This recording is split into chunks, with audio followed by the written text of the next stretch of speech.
One was when I was filming in Cuba. I'd already had the permission of the Cuban government to film. Cuba's a small country.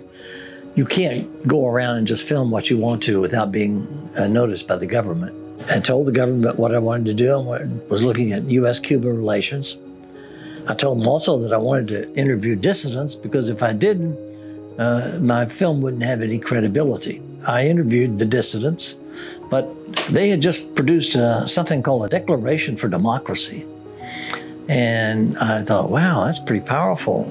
So I interviewed more dissidents. But I interviewed apparently too many to the government's liking. And the Attorney General of Cuba, Ramon de la Cruz, called me into his office and basically said that I had caused some of these dissidents to break the law. And he was most uncomfortable with what I was doing. And in fact, he ordered me to stop interviewing dissidents. And then beyond that, he said that I was not to leave the hotel, my hotel. So I was confined to the hotel, and I was called and told that Cuban agents would be over to pick up all the tapes. And I said that was unacceptable, but we were not going to give up the tapes. And time went by, maybe 4 or 5 hours. Another call saying they would let us keep some tapes, but they wanted to take the ones that we did of dissidents.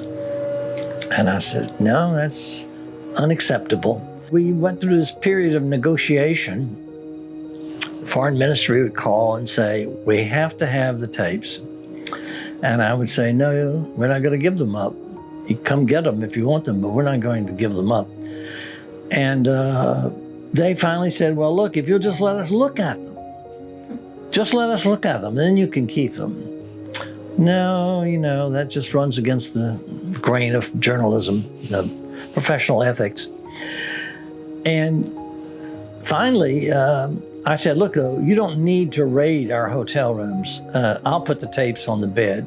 But I told them, I said, when we get back to Miami, and that was assuming we'd get back, I would hold a press conference and I would say what the Cuban government has done.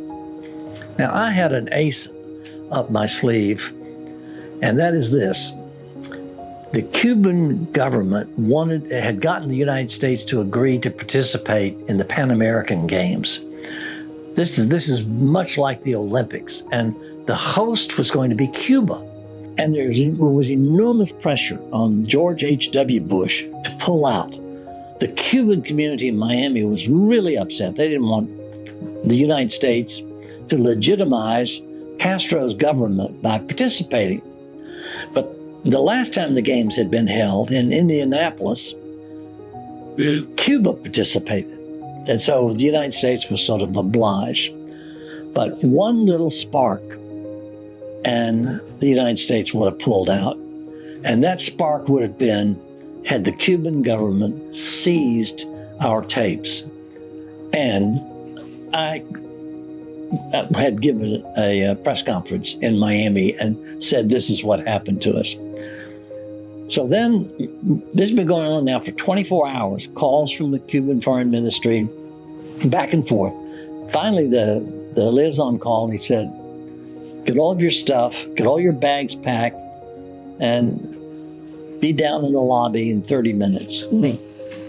And frankly, I didn't know whether we were going to prison or going to the airport. Well, it turns out we went to the airport, we got on a charter flight, we went back to Miami, and I did not hold a press conference, and the film aired a few months later on PBS.